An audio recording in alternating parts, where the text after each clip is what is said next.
This episode of the Flush Podcast is brought to you by North Dakota Tourism. Start planning your fall hunt in North Dakota at legendary.com. Today, I relive a very special hunt with Tyler Webster, one of my favorite bird hunting buddies. Our friendship has grown over the years thanks to our shared love for bird hunting and bird dogs. And now I'm excited to say that I get to call one of Tyler's incredible dogs my very own.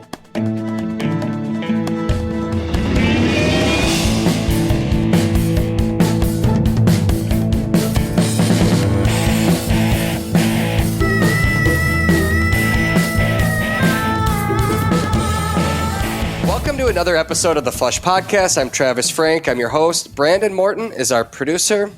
About 4 or 5 years ago, I got a message from a Facebook friend in North Dakota saying that if you ever want to go on a bird hunt in Northwest North Dakota, that he's got the place for me to hunt and he'd love to have me visit. And as always, I responded to the message. And shortly after, we were on the phone lining up our very first hunt together. Tyler Webster has become a good friend of mine. We share the same passion for hunting, and both of us would probably spend every minute in the field together if we could. And Tyler also lives in one of the most bird-rich parts of the country, so he's the kind of friend that every bird hunter wishes they had. Tyler has been on this show before, and I'm sure he's going to be on more in the future because the man just oozes bird hunting. Tyler, how many days did you spend in the field hunting last year? Right around 126. 100. That's it, huh? That's all. I had plans on hunting a little bit more, but I got tired. What are your plans for this year? You've been working out a lot this summer, so you're in prime hunting shape. I must say. Do you think you're going to surpass that this year? Well, I certainly hope so. The plan for this year is I'm not going to travel quite as much with the whole COVID thing going on, which I'm sure we're going to talk about here in a little bit. And so I'm going to get to enjoy my home state for basically the entire season, other than a quick jaunt out to Montana until late December, when I'm going to load up and basically invade Arizona for about 6 weeks. And I'm going to be down there starting right around Christmas time and not coming back until sometime very early February. Dang it. I hope I get to join you for a couple days down there. It is one of those places that is just so spectacular. As you know, we did a show on it that aired last year too. And the scenery and then the terrain and just the challenge with those birds. You've got the variety. Have you bagged the Arizona Slam in a single day before? I have. Yeah. We did it on the same walk last year. Wow. Yeah. That's the Merns, the Gambles, and the Scale, all in the same hunt. That's saying something. I've experienced it. I know you get to spend a lot of time down there, but in just a quick summary, like how would you describe that to somebody who's thought about making the trip down there but hasn't yet? Well, the first question I would ask is, what is the matter with them and why it's taken them so long? I've been talking about it for 3 years now. And, the first time that we were talking about going down there, I had seen just a little bit of TV about these mysterious little birds called Mearns quail. And they just looked so fascinating. And when I went down there, I had a total misconception of what it was to actually hunt down there. I'm lucky in many areas in life, really, but my aunt has a bed and breakfast down there, which is not in Mearns quail country. It is very much in Gambles quail country, but it's only about an hour from some really good Mearns hunting. And so I got the first year I went down there was 17, and it was kind of a rude awakening in a few different senses.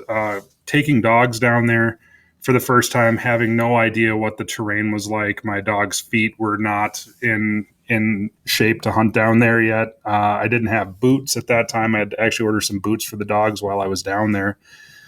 But getting up into the Mearns quail country, it was like, you go from kind of the flat, not super pretty scrub desert where the Gambel's quail and the scale quail live. And then all of a sudden you go up into the mountains and it's like you literally transported to someplace else.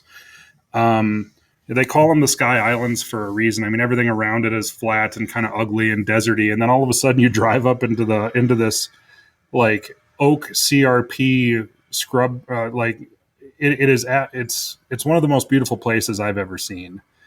And then when you're up there and you're hunting these little, it's basically like hunting bumblebees and trees. Like they are very fast, but they're also very cooperative for dogs.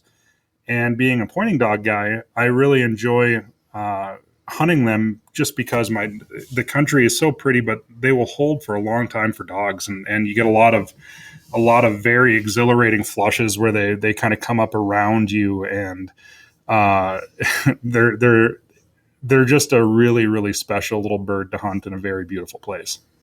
Right, right. Well, and it's saying something too if you're going to be spending that much time down there when you already live in some pretty incredible bird country. Although I will say the weather down there is quite a bit better than Northwest North Dakota in December and January. Yeah, So yeah. totally I'll tell you. I talk a lot of crap about pheasants, but late season pheasant hunting, specifically in the snow, is about as much fun as a person can have.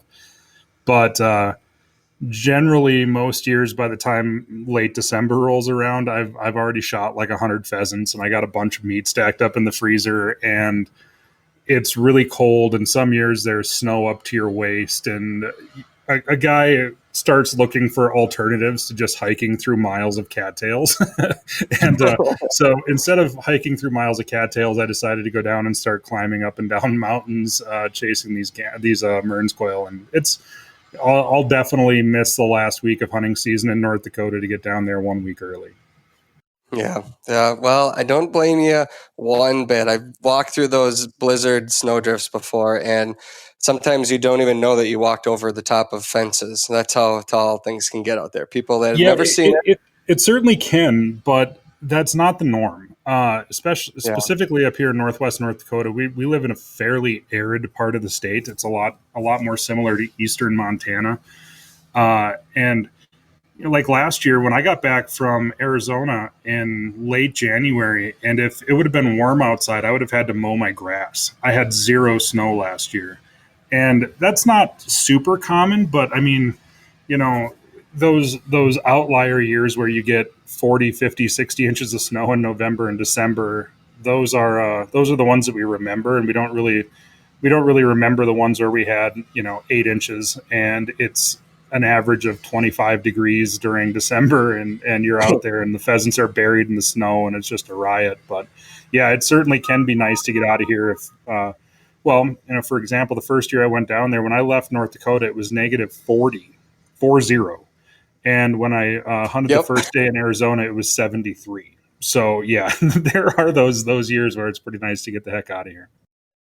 So when I went to Arizona in January, it snowed. It literally dumped 6 inches of snow the night we got down there. I'm like, you've got to be kidding me!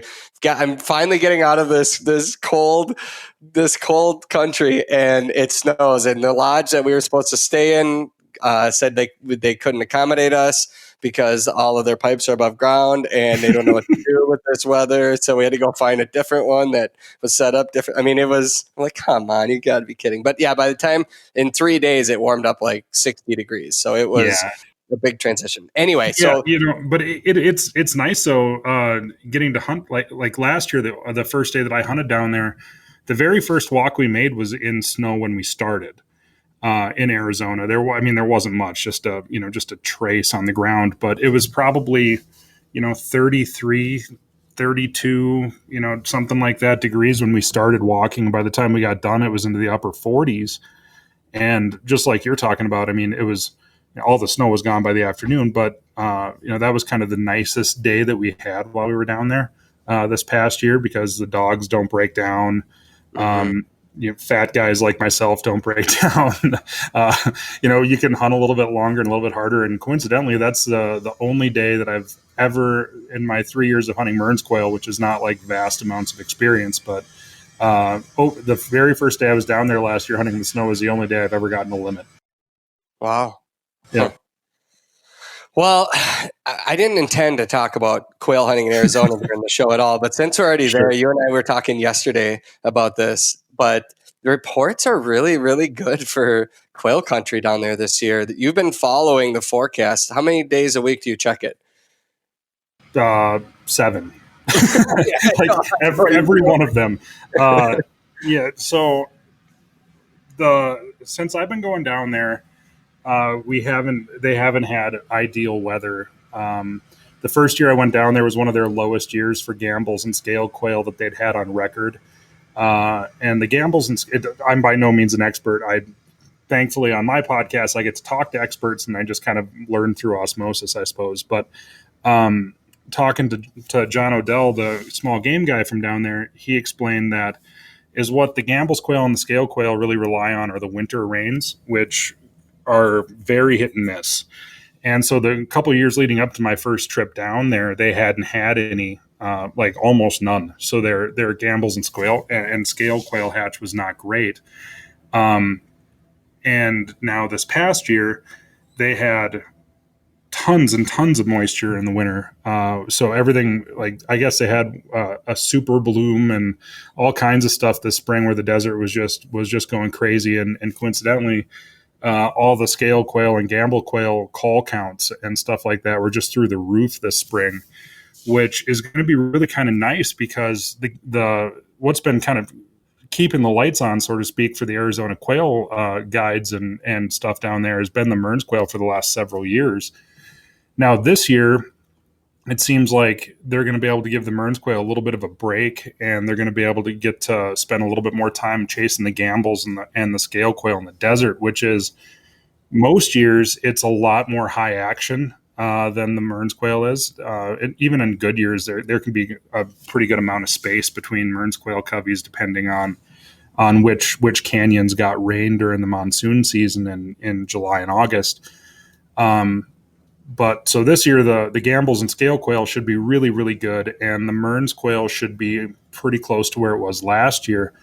But what you're referring to with me checking the weather app is I have become such an upland bird nerd that I started literally. I have a giant map of Arizona in my house, and I am marking on there with a Sharpie every time that each canyon gets rain, because that is what dictates the Mearns quail population. So, and the monsoons that they get down there in July and August, it generally starts right around the end of June, very first part of July, and runs through about the middle of August.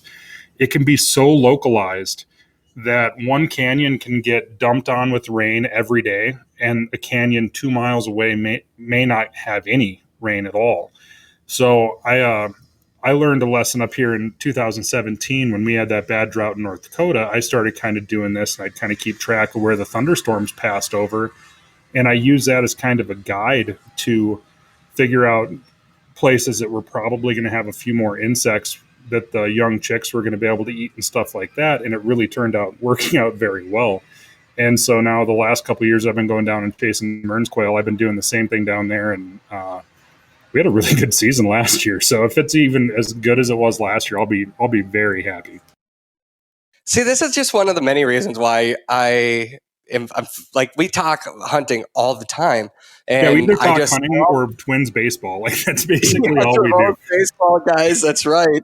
We're both baseball guys. We're both hunting, and there's like this we never run out of things that we could talk about. I swear our conversations that we have just while driving somewhere to and from a location, we should probably just start recording because there's so much information out there. Like I had zero intent on talking to you today about this Arizona quail, but that's useful information that people can use right there. And they should, because if they really want to up their game to the level like you have, that's the kind of stuff that goes into it. How many years ago, Tyler, did you start your podcast, Birds, Booze and Buds podcast? Was that 4 years ago? This was this month. It was 3 years ago. So Okay. it was well, I guess it was technically late July 2017.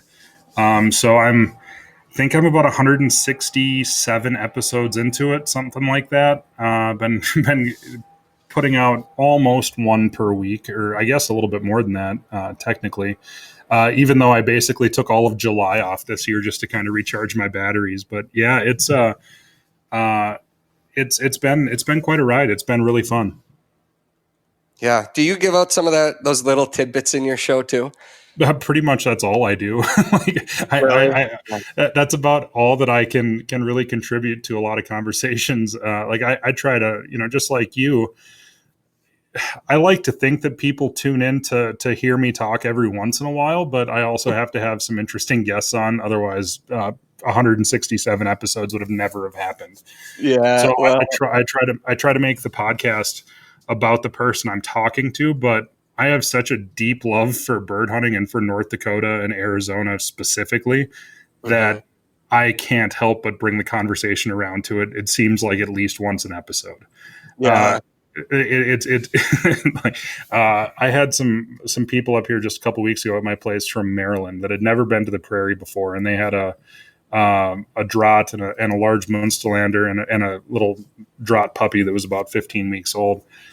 And we rode around and just kind of chatting. And about an hour into it, they're like, "You really like where you live, don't you?" I was like, "Yeah, a lot." Because I'm just whipping out all these little tidbits and pieces of useless knowledge and kind of explaining, what the crops are and all this kind of stuff. And they're like, "Man, a lot of people really don't truly love where they live." I'm like, "Man, I have designed my entire life to be basically exactly where I'm at, and somehow or another got lucky enough to actually have everything work out."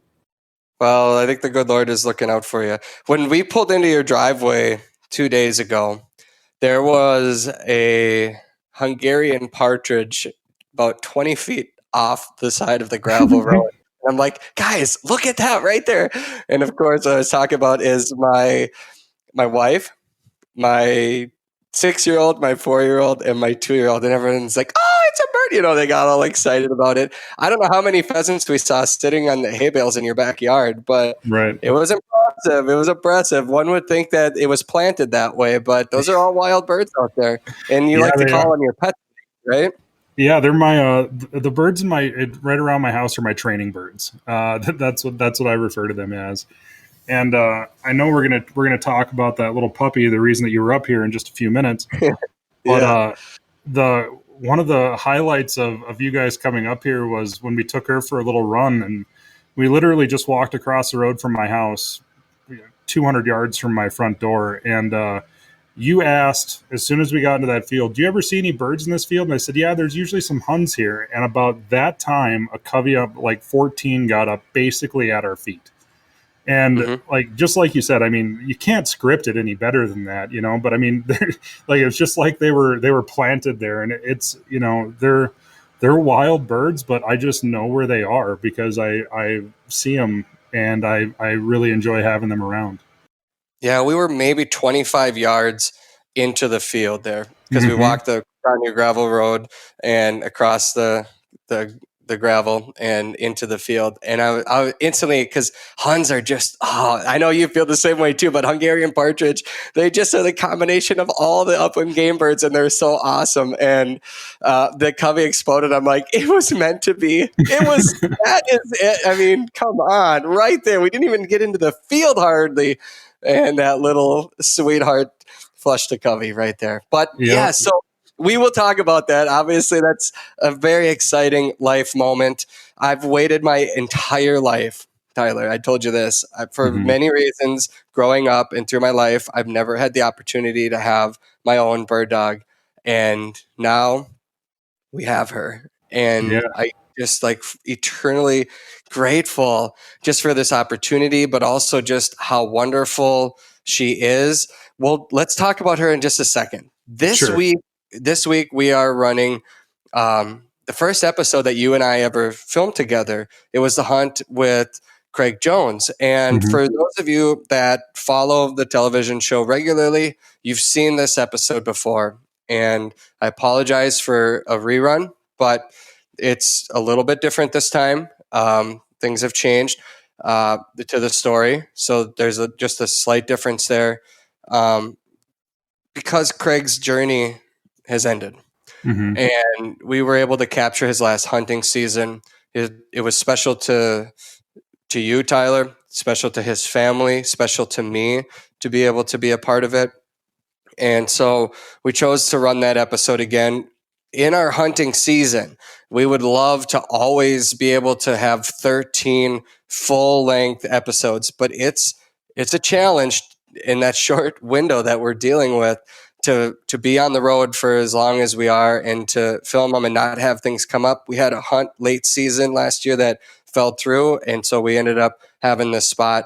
And I thought we want to run this one more time. And so it just, you and I spending this time together recently, I wanted to talk about the dog, but I also wanted to really, just, I don't know how exactly to say it, but there was something special about that hunt that we all got to share for those couple days up there. I know you and Craig were just really, really, really close friends, and Mm-hmm. he passed away. What was it? In March. March of this year. Yeah. Yep. You went to Michigan. That's where he's from. Spent some Yep. time with his family afterwards. What was that like? It was, in a lot of ways, it was, I mean, everybody understands the I mean, obviously it was very, very sad, but it was also, man, I mean, we had so much fun telling stories, and I mean, it he his wake kind of turned into a party. I mean, like the first night that we were there, the day before his funeral, there was, I mean, at the viewing, it was just friend after friend, and looking at hunting pictures and dog trainers and breeders and all these people from NAVDA and just hunting buddies. And we had so much fun just telling stories that we all ended up, geez, I think there were 60 of us or something like that, ended up at a bar. They had a whole back room set up for us, and we just sat there and just, we honestly just laughed. He was such, he would have not been happy if we would have been sad and crying. And I mean, obviously there was definitely a lot of that happened as well, but he was one of those guys that he truly became one of the greatest inspirations in my life, just because the way that he handled this unbelievable burden and challenge. And that season that you came up, that was filmed in October of 18. It was one of the most special seasons of my life. I mean, we started that year. He came up here in July, and we were running dogs, and then he was up here for early season in September chasing sharptails, then Montana for sage grouse and blues and ruffs and sharptails, and then back over here for ducks and cranes and pheasants and geese. And like after you left, it didn't end. We went and hunted the UP of Michigan up on the shores of Lake Superior for a couple days, and spent a bunch of time down in the upper part of the lower peninsula chasing rough grouse. And we had one of the most incredible hunts down there. It was the first heavy snow of the year, and the birds were up in the trees, and we had dogs on point and birds blowing up around our heads. And then just a few weeks after that, we kind of completed the whole season where it began. And so to kind of back up a little bit, one of the things that your guys' viewers don't really know, or listeners, is that the year previous in 17, we had made plans. In fact, to go to Arizona. That was going to be my first time down there. He'd never done it. And so it was him and our mutual buddy, Bruce, were going to be, they had all kinds of logistical problems. I mean, it's really quite a story. They were going to fly out from Grand Rapids in Michigan. It was too cold. The airlines wouldn't let dogs on. So they rented a van, and they were going to drive all the way down to Nashville, Tennessee to fly to Arizona and come quail hunting. And that's when Craig had his first seizure. There was no signs of him being sick or anything else before that at all. And so he was on his way to Arizona when he had his first seizure and and subsequently got diagnosed. And so we ended that season in January of 2019, but I still consider it the 2018 season, on top of a mountain in Arizona where he didn't get to go the year before, chasing Mearns quail and Gamble's and scale quail. And he actually ended up getting the slam while he was down there, which was really on his bucket list. So it really just kind of capped off this truly incredible season it literally went from Montana to Michigan to I think we hunted 9 states. He had this fire that just wouldn't stop. I mean, he even in October in the episode when you guys re-show that, I just watched it again because I hadn't watched it in a while. There's a moment where we're talking about, I kind of started to break down a little bit. I'll never forget the day that we were filming that interview. I think you and I and the cameraman and Craig were all bawling. So I was really very, very happy that you guys didn't show me in there like blubbering, because that was very much happening at several points during the interview. But you can kind of see me break down a little bit, because it was just a couple days before that he had gotten his CT scan results back. And he went from 2 months prior the tumor was gone after one of his surgeries, to having what basically looked like a golf ball or a tennis ball on the side of his brain. And we were all sitting here in the garage where you were just at a couple days ago, and one of us got the picture, and it was like somebody had shoved a vacuum hose in the garage and just sucked every ounce of air out of everybody. And we just sat there, and, a couple of us started crying. A couple guys just went back to the cabin, kind of went off by themselves, and we all knew that it wasn't going to stay gone forever. I mean, there is no cure for glioblastoma. It is 100% fatal. But we just, he'd been doing so well, and we'd been kind of riding this high that was kind of artificial. And it kind of brought everybody back down to earth and made us all appreciate exactly how special that season was going to be. Yeah. And I remember too, that day when we're all sitting out there, and I don't know if I ever told you this part, but our cameraman that day, his dad had passed away a few years prior from the exact same thing that Craig was dealing with. And so for him, just talking about it, and it was a little bit difficult for him as well. I mean, it's just one of those days. It's one of those realities that can be, I don't know, it's hard to put it into words.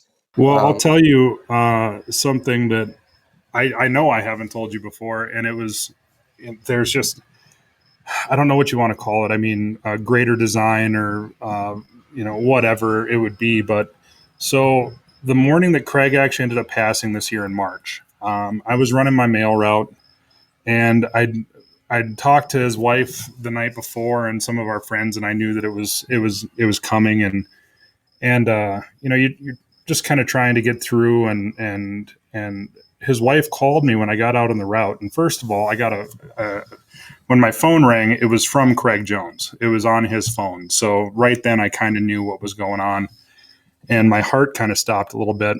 And she said, everybody's been here, and we just can't figure out why he's still hanging on. And the only thing that we can think is that he's waiting to talk to you. And so she asked me if I would do it. And it was seriously one of the hardest things I've ever done in my life. I pulled the car over to the side of the highway, and she put the phone to his ear, and I just kind of, talked to him for a few minutes. And I told him that it was okay, and that we'd all take care of his family, and, it was time and this and that. And she called me probably an hour later, and I was driving past the exact field that we filmed on the Sharptail part of on that episode, and he had just passed in that exact spot where we had parked. I was literally 5 feet from that approach that we parked on that day, and it was like, oh my gosh, like, I mean, it makes you like,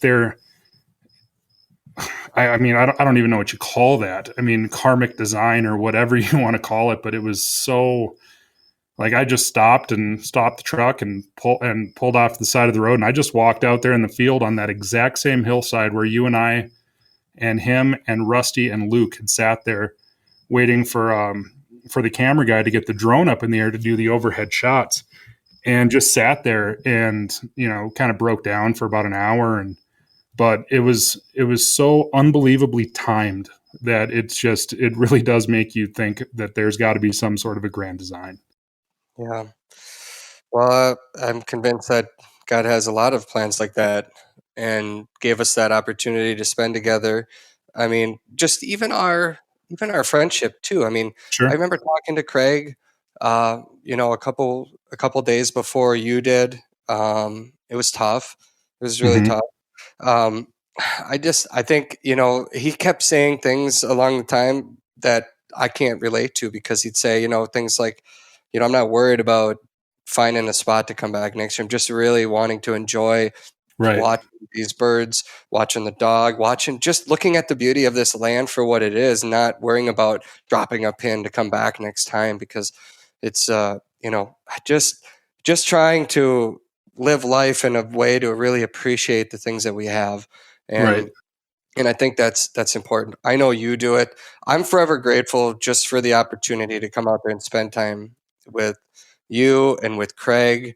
And it's one of the probably the biggest gifts that I take away from my job is the people that I meet. I sure as heck get to see incredible land, but the Hmm. people that I get to meet, like you, and we'll probably talk tomorrow a couple times or later today. Probably.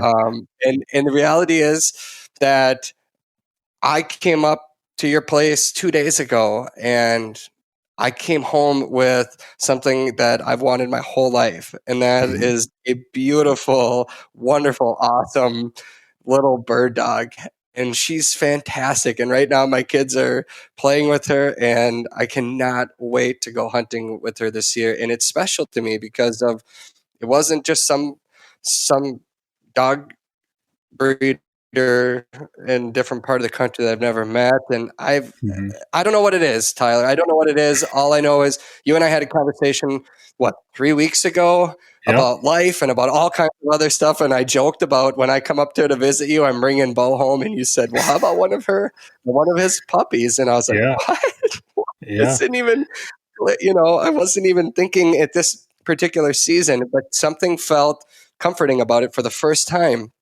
And you sent me a Right. photo of the dog, that puppy, and I sent it to my wife with caption. And before she even read what I had written in the text, she saw the picture and called me. And the first thing she said was, "Is this our dog?" And I go, "It can be." And the rest is history. So, what kind of tell me the backstory about this little puppy? Sure. So, everything seems to go back to Arizona because that's where it happened. Was down in Arizona. I was on my quail trip, and my little female English setter CJ had come into heat in late December, which is always a little bit of a bummer when you're on a hunting trip because you just know that it's going to require a lot of extra work as far as trying to keep dogs separate, especially when you have two intact males yourself. Plus, there's a bunch of other people that are going to be down there, so it just it just turns into a lot of work.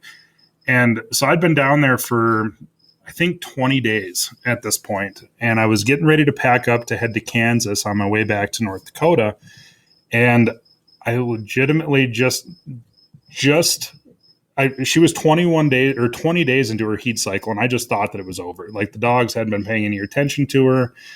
Well, apparently it wasn't over because I'm getting kennels loaded up into the truck, and I got the dogs out in the behind my aunt's hotel, and all of a sudden, yeah, little Rosie was conceived right there. So CJ is a English setter, and the daddy was my short hair Bo, and so she there was the litter was born March 13th, and it actually was they were born when I was on the way down to Craig's funeral. I had just left They were born at my grandma's house. Thankfully, I didn't think they were due yet. Usually it's 60 days, but we'd put a whelping pen in there just in case. The day I leave, she has puppies, and I'm like, oh, okay, this is fantastic. So I get back, and this is right when the whole COVID thing hit, and while we were down there at the funeral, we found out that somebody may have had like secondhand contacts, and now I can't even go to my grandma's house to pick up the puppies. So it was a month before I got the puppies back out here. But in that, my cousin was there helping whelp the litter, and there was this little puppy that was born that had a fairly thick white stripe and a perfect mask, a little female. And I was kind of on the fence about keeping a puppy anyways, but there was something about that little puppy that had really drawn my attention. And so when I got the text that all the puppies were born and I got all the pictures, I was like, okay, that's the one I'm going to keep. And it was Rosie. It's the one that you got. And like, I don't know what it was about that puppy, but it just called to me from the first moment that I seen her. And she was just an absolute joy to have out here. I mean, everybody who's ever had puppies knows that occasionally they're going to get on your nerves and they're going to do stuff that they're not supposed to. And that's exactly what being a puppy is about.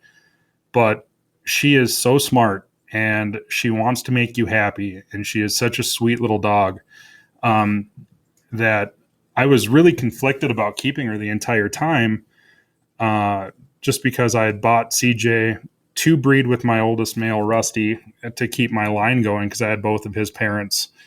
And I knew I didn't want 5 dogs. So when we were talking here a couple weeks ago, I was still like, I'd kind of settled on the fact that I was going to keep her. And as soon as you said that you were going to steal Bo, I was like, if there's one person in the world that I would give, or that I would let Rosie go to, it would definitely be Travis and his family, just because I knew that you guys had been looking for a long time, and knowing you as well as I do, I just knew what kind of a home she would have. And when I brought that up and then you got all excited, there was some moments there where I was like, gosh, do I really want to get rid of this dog? Like I really was conflicted about it, but like I told you, I said, it's either going to be you or it's going to be me. Like, there's nobody else that's going to get this dog.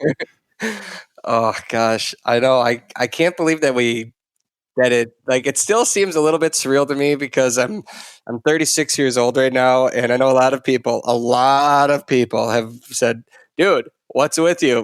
Where's your dog? And I have to go through the whole story about why I've not had a dog my whole life. And so I'll never just have basically at this point just say, I've just made poor life decisions.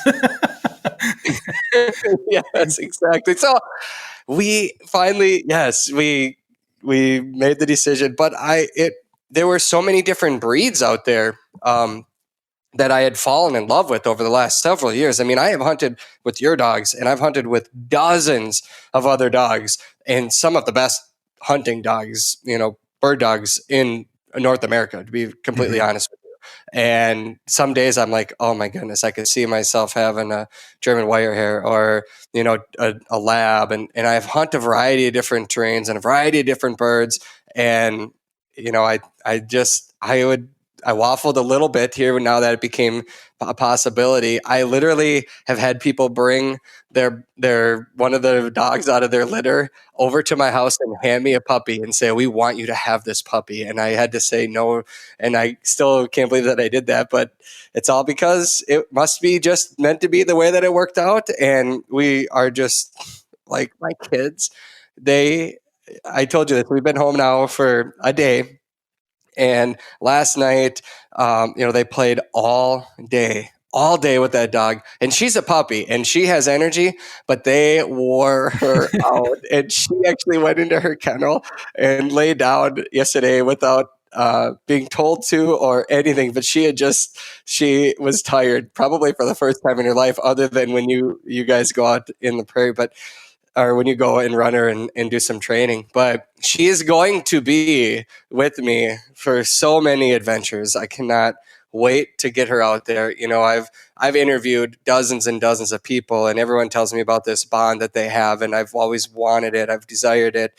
I'll be honest, I'm a little bit nervous that, I don't like she's instinctively an incredible hunter. I've watched her. We walked out in the field together and it was like, boom, there are birds right there in front of her. She goes and finds them again and she's 5 months old. But I'm a little bit nervous that, when you go to places and you're the host of the television show, maybe there's some that are going to think like, well, this bird should almost be able to the birds should run to this dog, right? Or something like that. So I'm hoping that I don't mess something up is what I'm trying to say. You'll be fine. It's got to be easier than raising kids, right? Like it just has to be. And you're doing a fine job at that. So, Well, and that's the thing about when you came up here the first time, it was actually kind of nerve wracking for me and Craig, and we both understand how good our dogs are. Craig's dog was a NAVDA Invitational. He passed the Invitational, which, geez, I think there's only like 30 dogs a year in the country that do that. So Luke's an incredibly well-trained dog, and my dogs have been they've had thousands and thousands of birds in front of them. And it's even intimidating to us just knowing, like, we want our dogs to do really well. And at some point you just have to step back and realize that they are dogs and that they are not machines and that they are going to mess up and they are going to poop in their kennel and they're going to there's just things that are going to happen. And you can't do anything about it. You just got to enjoy it for what it is, And once you kind of realize that, and other people that hunt with you, you can't, they need to realize as well that it's like, okay, this dog wasn't handed down by God himself. It's a dog just like any other dog. I don't know, Tyler. Have you heard all the other things we've been talking about this whole conversation? It's very popular. I know, right? It does keep on coming back to that, doesn't it? It's really kind of weird. But it's as soon as you can kind of, and it took me a long time to, I used to, when I'd walk through the fields, I was so amped up and I wanted everything to go well and I wanted to get birds and this and that. And it really, when I got to be into my 30s, you kind of get to relax a little bit and you take a breath and you're like, okay, the dogs do it. And if they don't, it's just not our day. That's fine. And as soon as you kind of get that attitude, the dog relaxes a little bit because the dog can kind of read your body language and it understands if you're nervous and everything else.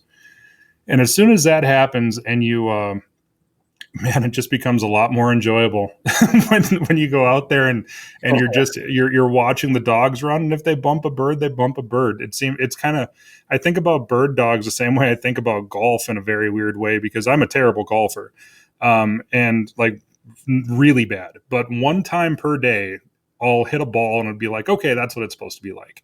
With first year bird dogs, that's back again next time. Exactly. With first year bird dogs, it's exactly that way. You can be out there for 18 or 17 days in a row, just to stick with the golf reference, and all of a sudden on the 18th day the dog does something that you're like, oh my God, that was awesome. Or it can be birds or whatever, and you just got to remember those moments and just work right past those moments where they do something that's completely terrible. When they get sprayed by a skunk or whatever, they're going to do stuff that's embarrassing. I mean, that's what they do. They're dogs, you just got to enjoy them for what they are. Well, I'm excited for the journey. My kids and my wife are excited for the journey. I can't wait to just go out there. I've had so many friends and people reach out just since I even posted it on our social media page, or my social media page, I should say. And, with offers and invitations and, I'm going to keep that dog on birds as best I possibly can. And she has such a bright future.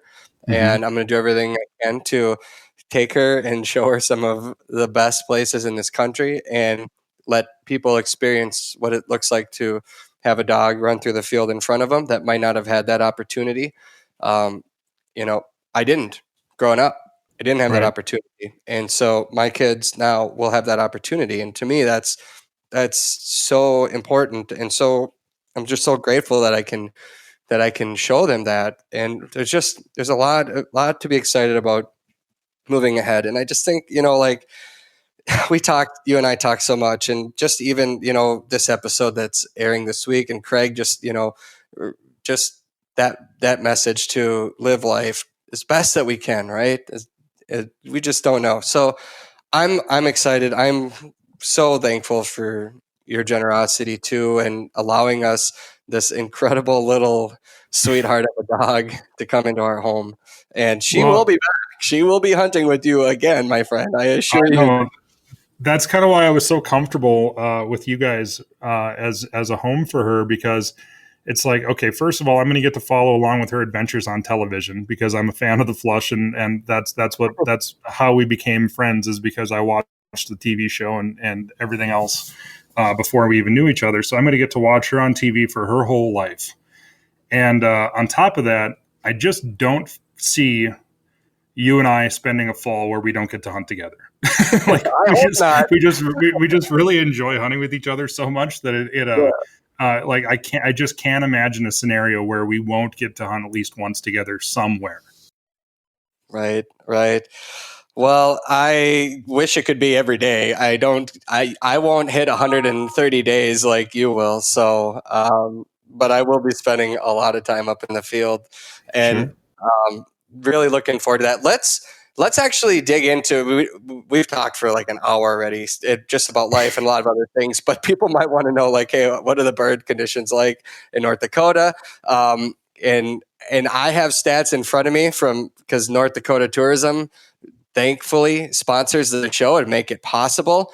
And they're telling me right now that their crow counts are up 15% this year in North Dakota, and 4 million breeding ducks. They're up 18% this year, which obviously you and I both know makes it just a perfect place to go to hunt waterfowl and upland birds in the same hunt. Plus, North Dakota has more than 700,000 acres of private land open to public walk-in hunting. For the latest plots guide, visit the North Dakota Game and Fish Department or legendary.com.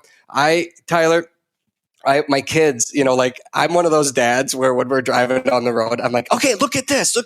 And then I tell them a story about it. And then look at this. And by the 10th time I do that, they're like, oh my gosh, Dad. Or I'm like, look at those hills. Isn't that beautiful? But literally every single pothole that we drove by on the way to your place was just like covered in ducks. I don't spend a lot of days up there until hunting season, typically. I'll drive through it for other reasons, but we're still a few weeks out from duck season or waterfowl season. But my goodness, you guys have a lot of birds up there this year. Boy, it sure seems like it. Before we get into this, would you mind if we kind of went off on just a slightly different direction for just a second, so I don't forget about it? Because we talked about this the other day. And I know that this isn't exactly a waterfowl hunting podcast or anything like that, and you guys don't all, you do show some of it on TV, but North Dakota is going to be inundated with hunters this year. It's going to be with COVID being where it is, and the international border being closed. A lot of the people that generally spend at least a little bit of the time north of the border up in Canada chasing them early ducks are most likely going to end up here, which is great. Now, but I beg and plead for everybody to keep in mind that for the last, I think, 18 years, 9 legislative cycles, we as hunters have been fighting off a bill that has been introduced every year or every 2 years in legislative cycle to close down all of our private land that is current. Like our trespass laws are very hunter favorable, just because the way that North Dakota is set up, it's predominantly, a huge majority of it is privately owned.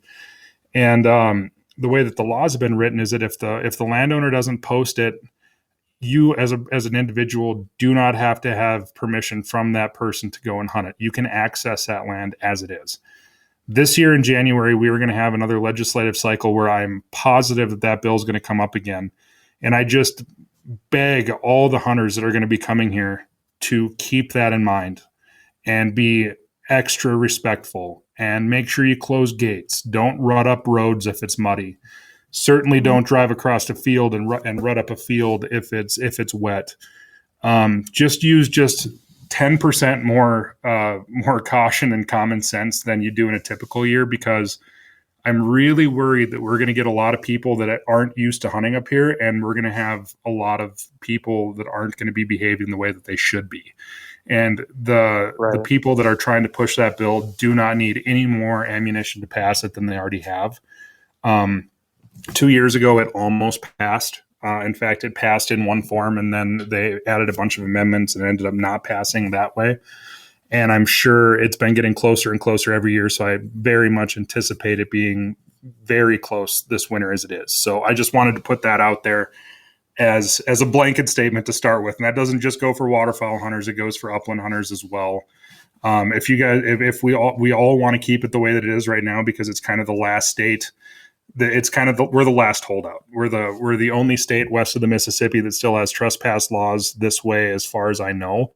And North Dakota is only, I think it's 9% public land or something like that, 91% private. So unless they want some of that or a lot of that 700,000 acres that you mentioned as private land that's open to hunting right now being shut off to access, we need to be very careful this year. Oh gosh, I know. And I would say too, I mean, you and I, we talked about this pretty in depth the other day, but I couldn't agree with you more. And it's almost like I personally believe most people that are listening to this right now have hunted majority of their life or a lot of it, or they're interested in hunting, they care about it. And so Right. I don't think a lot of our listeners are the ones that are out there just throwing trash or maybe cleaning their birds on somebody's land and leaving the guts and the feathers and everything. I doubt that. But we will see that. We will see other hunters doing that.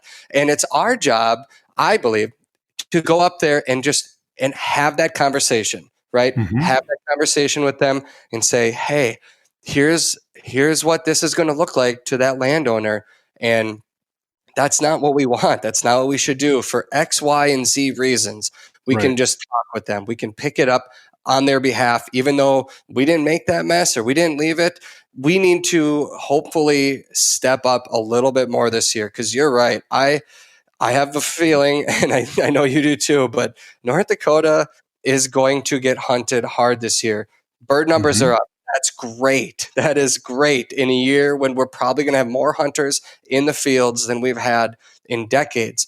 But we need to really, really step up our game in appreciation for those that allow us on their land, taking care of it, and going above and beyond to make the rest of the hunters learn, to help them learn, to understand, to educate, and just be respectful. Respect is the word of the season. It's going to have to be, right? Especially up in your neck of the woods. I remember. I was just going to say, I remember we talked the last time your legislative session came up, just in detail about what they were pushing through, and why hunters like me. I grew up hunting in North Dakota with my buddies. We do the waterfowl in the morning and upland in the afternoon or midday, and chase both birds with that same passion that so many other people are going to do this year. Yeah, and it's such a wonderful place to have grown up just because it was like that. It can be very intimidating for people to go and talk to a landowner or try to get permission or whatever. And so I wouldn't have the passion that I do, even though I was lucky enough to have my uncle was a fairly good sized farmer and had some pretty decent hunting out there. But I wouldn't have had the opportunity that I did if it wouldn't have been the way that it is, because there's just not a whole lot of public land in North Dakota. There's the plots program now that didn't exist when I was a kid. There's waterfowl production area.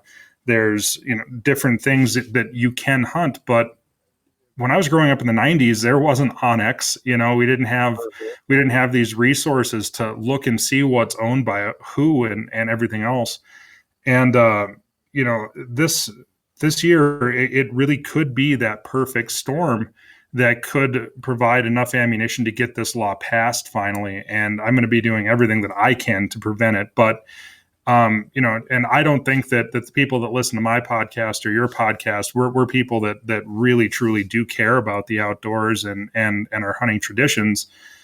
But it's only going to take a handful, 15, 20 people over the course of a season that are going to do something that's really bad, that is going to push a landowner from having a neutral to a positive outlook on hunters and keeping his land open and accessible to being mad and shutting everything down. And now he supports a bill that he just kind of didn't care about before.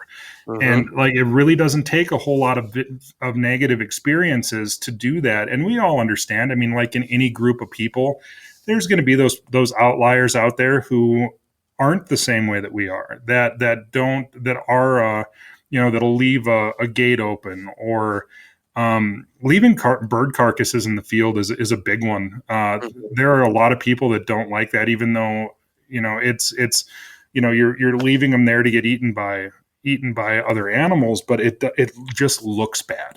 Right. You got to think about the optics of these things, and just be just a little bit more respectful, and we got to pay attention to this if we don't want to lose it. Plus, I think also you and I and those listening, we can really make a difference when we go out of our way to thank a farmer. Absolutely. If I go with my kids and I get to then afterwards, first of all, if I get permission, that's just, a wonderful thing to have that conversation with them.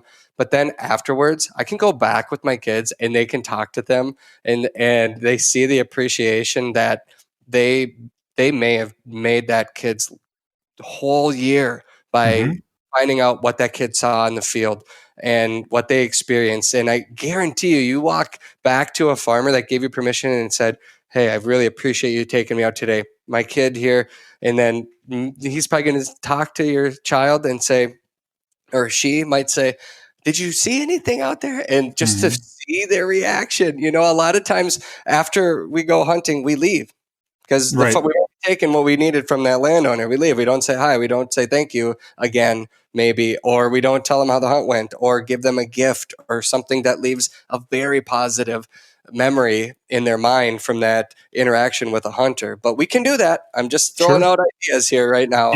Yep. And you and I can have an entire discussion on either my podcast or your podcast in the future on how to get permission and keep it, and then staying in good graces of landowners. Because I have made that, like, there are a few things in this world that I cherish as much as some of the private lands that I get to hunt on.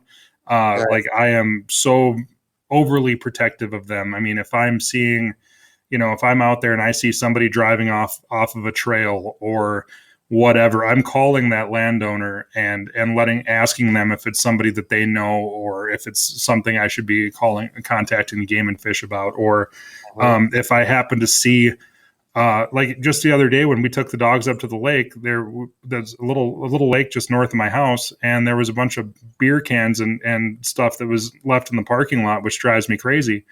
And I went over and I picked them up and threw them in the box of my pickup. If you're out and you happen to see where somebody dropped a bunch of trash out on the road or on the approach, stop and pick that stuff up. It may not be your mess, but do you know what that looks like if a landowner comes driving by and they see you doing that? That is something that is going to stick with that landowner. It's probably going to open up a door for you if it's something that's posted. And it's just something that is so simple and something that we should all be doing anyways. But it does have a very positive effect on the way that we are looked at as a group. Absolutely. One thing that I've done every year since I knocked on the first door and got permission is after the season, I process some of my game. I bring some over as a Christmas gift. Regularly, if I'm fishing, I bring over a meal of fresh fish, things like that. And I've become friends with these families over the years. More so than just somebody who shows up and goes hunting on their property, but I legitimately care and want to continue that because I don't have that opportunity without them. Right. Yeah, we probably have a whole different podcast to talk about. For sure. Yeah, we absolutely do. I mean, just stories talking about that. I mean, I know in that most recent episode of the Flush that just aired here a couple weeks ago that we did last year. That spot that we hunted that last day that we just absolutely hammered them out of. That's a spot that I got just, what's that? It was ridiculous how many birds there were there. Just ridiculous. Yeah. Yeah. And so like, that's a spot that I got just by stopping and talking to a farmer. And I've been hunting down there for 16 years. This is going to be my 17th season down there.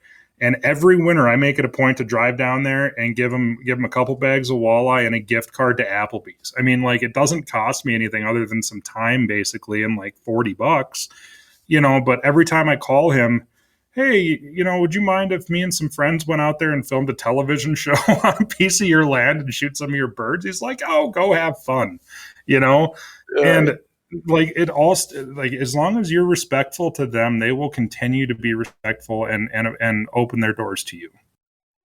Mm-hmm. But we probably should talk about bird numbers before we get any farther off topic here. Let's try to keep it at 5 minutes. Can we do that? You got birds in North Dakota. So. Your numbers are up, and you're excited. Is that? I think there's going to be a few birds around this year.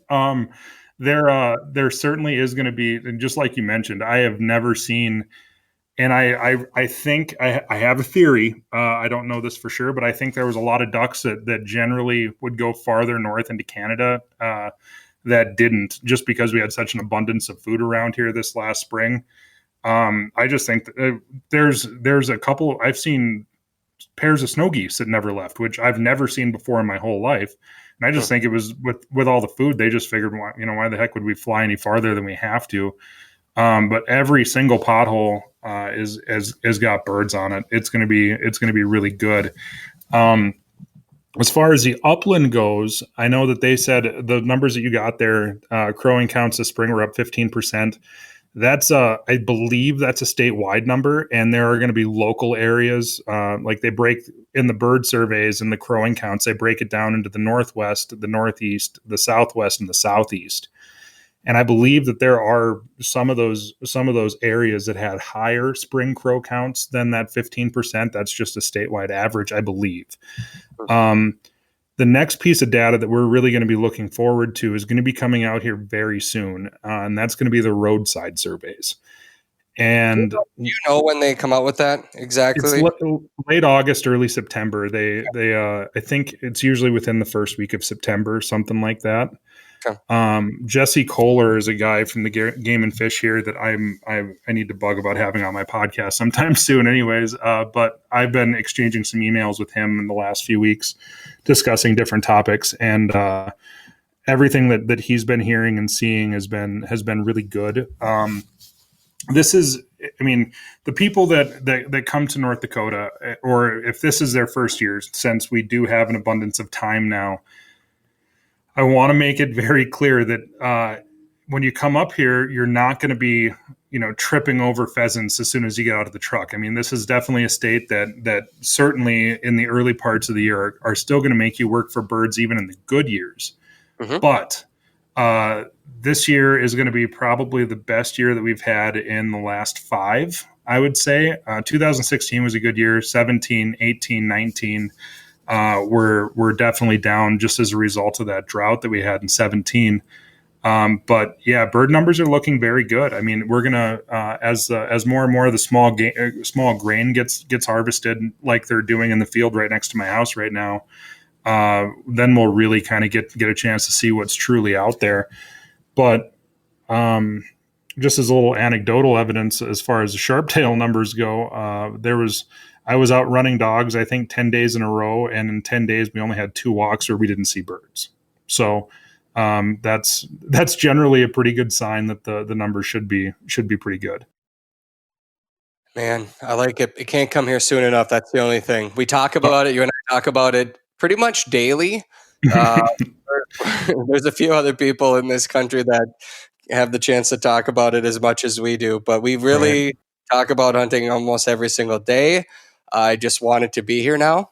Me too. Me too. I want to go hunt, and I can't wait for that to happen. Tyler, I appreciate you taking all the time you do, all the times that you've done it, to chat hunting with me, to go hunting with me, to raise an incredible dog that I now get to call my own. And I really am looking forward to the next time we get to go out in the field again. Appreciate it, bud. Oh, me too, man. I can't wait. Just like you said, the season can't get here soon enough. And yeah, it's really become quite a special friendship that I look forward to every time that we get a chance to talk. And I very much look forward to seeing how that little dog of yours turns out this fall. Well, I think we're going to make some pretty spectacular television with her, from what I've seen as well. So you're going to see her a lot, and We never get sick of it. And we sure appreciate everybody that's listening. I feel like this whole episode has been an advertisement for North Dakota tourism, but technically they are the ones that make this possible. So thank you again to North Dakota Tourism. I keep on waiting to get my check from them, but they never send one. We'll have to talk afterwards because you are deserving of it. If anybody is Mr. North Dakota, it is you. If anybody wants to learn more, you can go to visit legendarynd.com. They've got links to help you get your hunting licenses, bird counts, bird information is going to be coming out. There's just a lot of info that we're all waiting to find out. But the biggest one is, when are you going to go and schedule your hunt, and where's it going to be? And then waiting for that special day to come. In the meantime, you can watch our episodes. They're airing now on the Outdoor Channel this week. We get that special episode with Tyler and Craig. If you haven't seen it yet, I hope you take the time to watch it. It's special to both Tyler and I and a lot of other people out there. I've heard from a lot of you. I appreciate all of your comments. Please keep them coming. It helps to inspire us as we're out there trying to find the next stories. Our shows air Monday, Tuesday, Friday, and Saturday on the Outdoor Channel. And this podcast will be back again next week. I'm not entirely sure what we're going to be talking about yet, but I have a good feeling it's going to be about bird hunting, and hopefully it's something that you're going to enjoy. So we'll catch you next time on another episode of the Flush Podcast.